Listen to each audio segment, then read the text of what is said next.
Welcome to Pushing Up Lilies. I'm your host, Julie Mattson.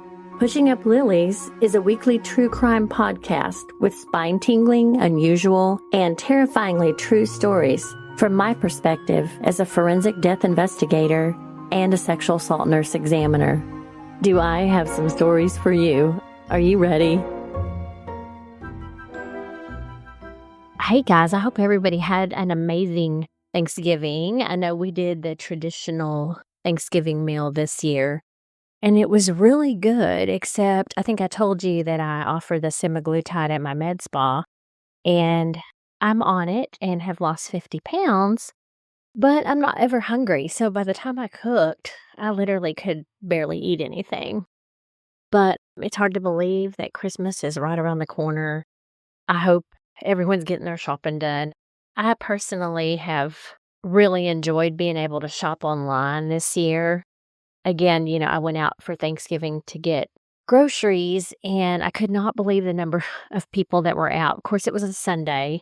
Everyone's off work, and it was crazy. I didn't love it. I think that online is kind of the way to go for me anyway. But I have gone into stores and found some really cool Christmas gifts. I'm kind of excited about that.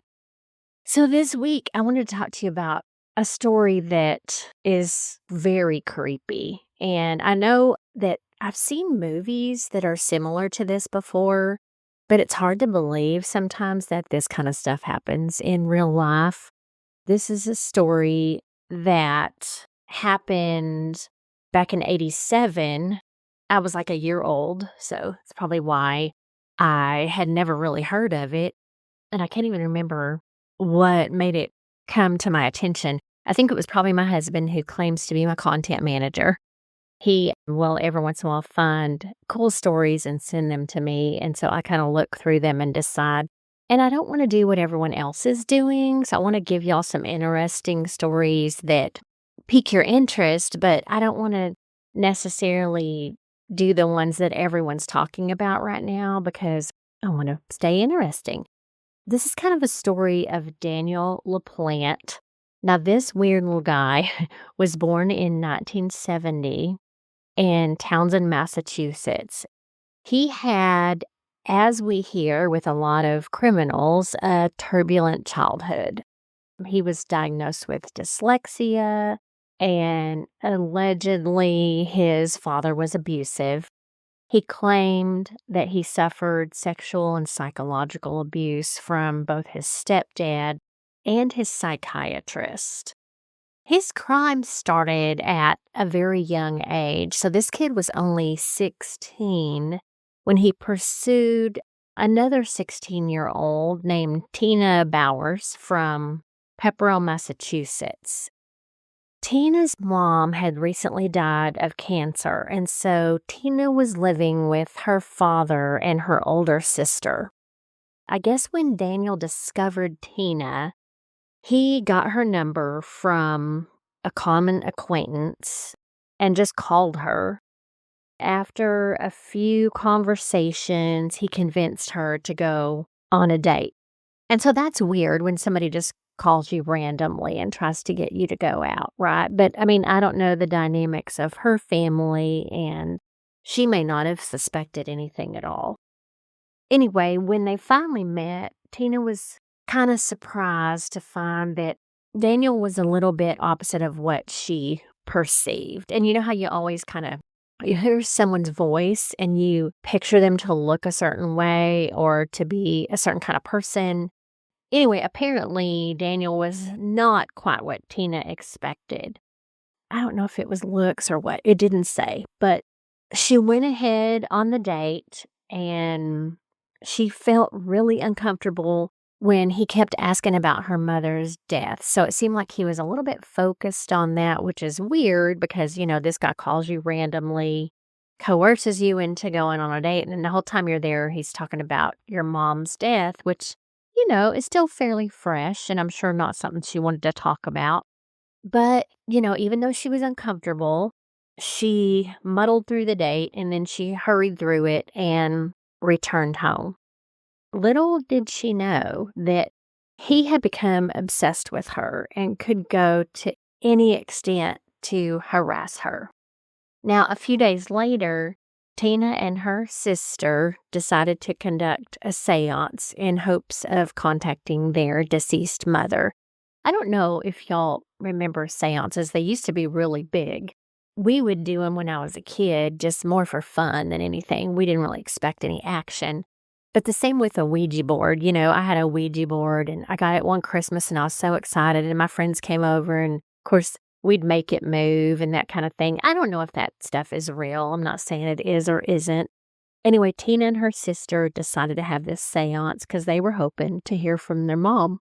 To their surprise, they got a response back, which, this would kind of freak me out, especially if it was an obvious response. But they got rhythmic knocks through their walls, like knocking from the insides of their walls. And so they really believed this to be their mother's spirit.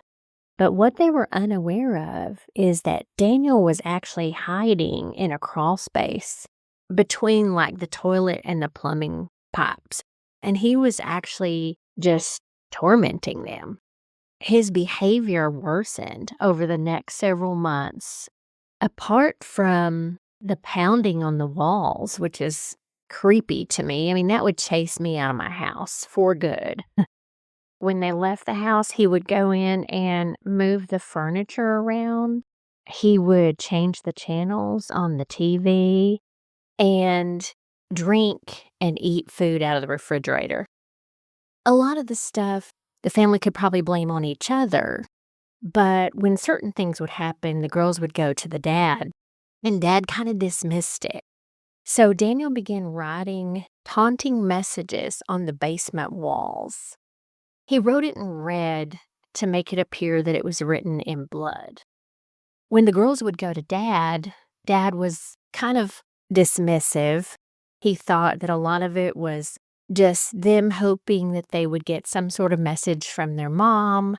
He figured that it was probably trauma related to Mom's death. He kind of pretty much wrote it off. Apparently, he never even went to the basement to see if what they were saying was true.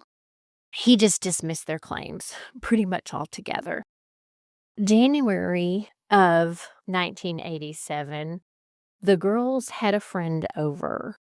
And then when what they thought were paranormal occurrences going on in the house, the girls went to a neighbor's house because they were scared.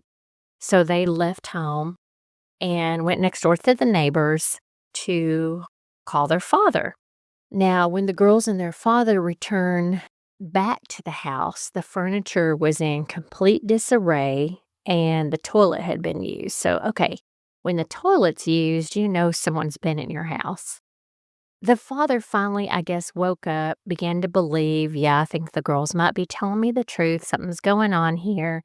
And so he started kind of looking around the house, and guess what? He eventually found Daniel hiding in his late wife's closet. But Daniel was dressed as a Native American and was armed with a hatchet. That's not weird. I mean, he's been hiding in the house and tormenting them, hiding in the walls, y'all. That's so creepy. Anyway, he took Frank and the three girls, the friend that was over as well, he took them hostage. But Tina managed to escape and called the police. But somehow Daniel managed to get away.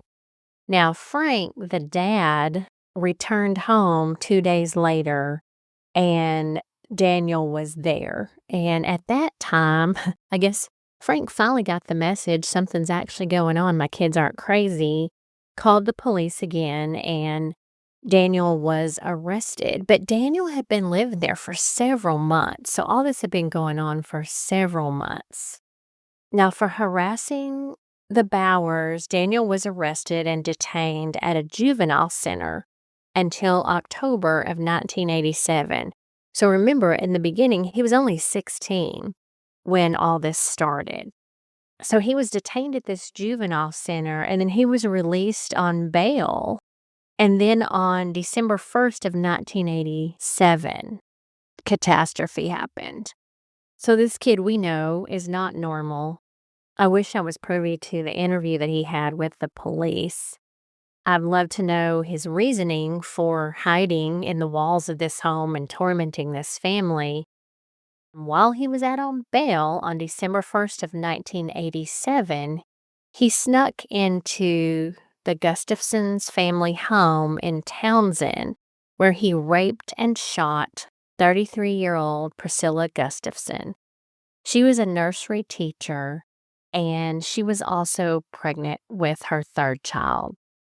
He also proceeded to kill her children, William, who was 5, and Abigail, who was 7, by drowning them in separate bathtubs.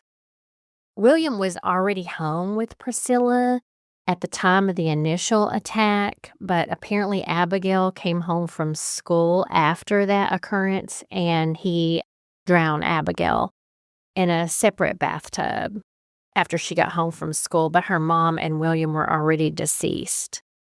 Daniel was taken into custody within 2 days of that triple homicide to be questioned. He was released due to lack of evidence, which is really sad. I mean, why would they take him into custody in the first place if they didn't think that he was guilty? And it's hard for me to believe, as crazy as he was, that he said anything to get himself off. Anyway, nonetheless, he was released, and later the same day, when police came to his house to interview him again, which was weird to me, like, why didn't you just interview him when he was at the police department instead of turning him loose? He ran away from the police. Now, he subsequently, at that point, stole a van, took a woman hostage, drove away in her vehicle, and then later threatened the owner of a nearby lumberyard with a gun. He was later tried as an adult, and he was convicted and given 3 consecutive life sentences. But what I don't understand is he was given the possibility of parole after 45 years. Why would you give a guy who, number one, he's crazy. He tormented a family by living in the walls of their home, and then he goes into this pregnant lady's house and kills her and her 2 children. But in 45 years, he'll be normal, so we can just let him out. He did have the possibility of parole after 45 years, and guess what? He appealed for a sentence reduction in 2017 because there was a law stating that juveniles who were convicted of murder should be given a chance to engage with society. No, sir, you can stay in prison your whole life. You do not need to be out amongst normal people because you are not normal. Of course, that appeal was denied, and today he's 54 years old, and he remains incarcerated at the medium security Massachusetts Correctional Institution in Norfolk. He is expected to remain there until he is eligible for parole in 2032. Whenever he broke into the Gustafsons' residence, he restrained Priscilla by tying her to a bed. He silenced her with a sock, and he sexually assaulted her and shot her twice in the head. Now, after killing her and her children, he went to his own home and joined a family party and demonstrated no remorse at all. The shirt and gloves that he wore during the killings were actually uncovered in the woods behind the Gustafsons' home, and they were still wet from him drowning the children. A massive search began as he committed multiple burglaries, and then he was eventually found hiding in a dumpster on December 3rd of 1987. I researched a little bit about the father because there was no mention in the initial story about the dad, and so I was just kind of curious. Andy Gustafson, the father, was actually a small-town lawyer, and he actually came home to find his family dead. He had closed a real estate deal on the night of the murders, and he phoned Priscilla because he was going to tell her that he was excited about this deal and he wanted her to get a sitter so he could take her to dinner. And when she didn't answer her phone, he drove home and then found his entire family deceased. And to me, that just sounds horrifying. I mean, it's just almost unbelievable But, I mean, this has happened a lot. I mean, we talked last week about Susan Smith, and I mean, her husband lost his children and basically his wife because she went to prison. I can remember growing up in high school, she wasn't my friend, I didn't know her, she was quite a bit older than me, but her entire family was killed in a car accident, her husband and both of her children. I can only imagine because I know how hard it is to lose just one person, but your entire family. I just don't know how you bounce back from that. Andy is currently married to Carol. Carol also lost her husband to a brain tumor. And so I thought it was cool that each of the two, since they are widowed, they wear two wedding rings. So they wear their wedding ring to each other on their left hand, and they wear their original wedding rings on their right hand. I thought that was really neat. It's good that, he was able to remarry and move on and found somebody that he obviously can go through hard times with because it sounds like she was there for him through all this. And I don't know how much time went by before he remarried, but I think they've been married for quite some time. But could you imagine, I mean, being excited, headed home, going to tell your wife about your exciting day and you have this cool real estate deal and you come home and your whole family's been murdered. It had to have been horrifying for him, I can only imagine, and going through the trial, I'm sure he was there too, that would be so difficult. So anyway, this guy was crazy, and I mean, this started at a very young age, but I was really concerned when he got out on bail for tormenting that family, obviously a juvenile delinquent. Then he murders a family of 3, and then I don't understand after that, why are you eligible for parole in 45 years? He was jailed once already and got out on bail and then committed a triple homicide, but then in 45 years I mean, and it's true, he'll probably never get out, and I mean, my hopes are that he will never get out, but why even give him that option? I mean, this guy's crazy. I found that story horrifying. I mean, I can only imagine if someone were living in the walls of my house, how creepy. I mean, because they're watching you and I mean, they're coming out when you don't know it and using your toilet, drinking your milk, and blah. I mean, that just gives me the creeps. I can only imagine. If I hear the slightest little noise at my house, I'm like, what is that? And then I'm on a mission to find it and I will figure out what it is. If it is something rubbing against the wall or I don't know. It wouldn't go on for very long. I can guarantee you that because it would creep me out and I wouldn't be able to handle not knowing what it was. I am sitting here literally surrounded by Christmas gifts that need to be wrapped, and I'm not super excited about it. I'm very fast at wrapping. My husband laughs at me because I usually sit on the floor and wrap stuff while we're watching TV together. And he looked at me last night and he said, "You really love wrapping, don't you?" And I was like, "No, I just don't like a bunch of Christmas gifts stacked in my closet." And I also need to kind of look to see what I still need to get, how many gifts I have for each person, and how much shopping I have left to do. And because there's not that many days. Let's see, what's today? Today, I don't even know. Today is the 10th. Y'all, we have a little over 2 weeks before Christmas. I hope y'all are ready. I am not. And I can tell you though, when I have been to the store, things are picked over. We went to Walmart yesterday during the day, and a lot of the decorations and the gifts and all those things are picked over in all the stores. You know what I'm thinking? I mean, we stayed home for Thanksgiving and cooked that traditional meal, and it was delicious, and I probably threw away 8 pounds of the 10-pound ham I bought. I think we might just go out to dinner for Christmas. And it's funny because last year I bought the most beautiful Christmas plates and I bought these like evergreen Christmas mats. And I'm super excited about having the family over and making the table beautiful because we have this big table and our family will be together except for my stepson and his girlfriend. But I was so excited about using them. And now I'm kind of like, I really think I just want to go out to eat. Now, my husband and I did go to Cracker Barrel for lunch on Thanksgiving because we didn't have the kids over until dinner, and it was super crowded. They told us it would be about an hour wait, but it was actually only about 20 minutes. But there were a lot of big families there. I don't know. I think it just takes a little bit of stress off you sometimes for the holidays. You don't have to do dishes and, you can go home and watch football or whatever, and you don't have a huge mess and you're not taking time away from your family by cooking and doing dishes. But anyway, there's something to be said for traditions too. We're thinking about Christmas Eve, having a sleepover, matching PJs, making gingerbread cookies, and all those fun things. Whatever your tradition is, I hope that you enjoy the holidays. Like I said, we only have a couple weeks left. I'll talk to y'all again before that.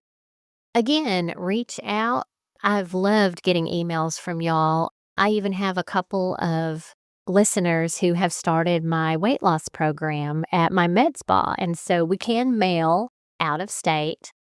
If you just reach out, Julie at pushinguplilies.com.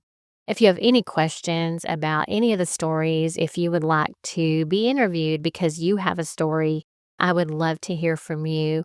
Our Patreon, again, is up and running. Our murder merch store is at pushinguplilies.com, and I would love to hear from you. I hope you enjoy your week, and I look very much forward to talking to you next week. See y'all later. Bye. Thank you so much for joining me today on Pushing Up Lilies. If you like this podcast and would like to share with others, please do me a quick favor and leave a review on Apple Podcast. This helps to make the podcast more visible to the public. Thanks again for spending your time with me, and be sure to visit me at pushinguplilies.com for merchandise and past episodes.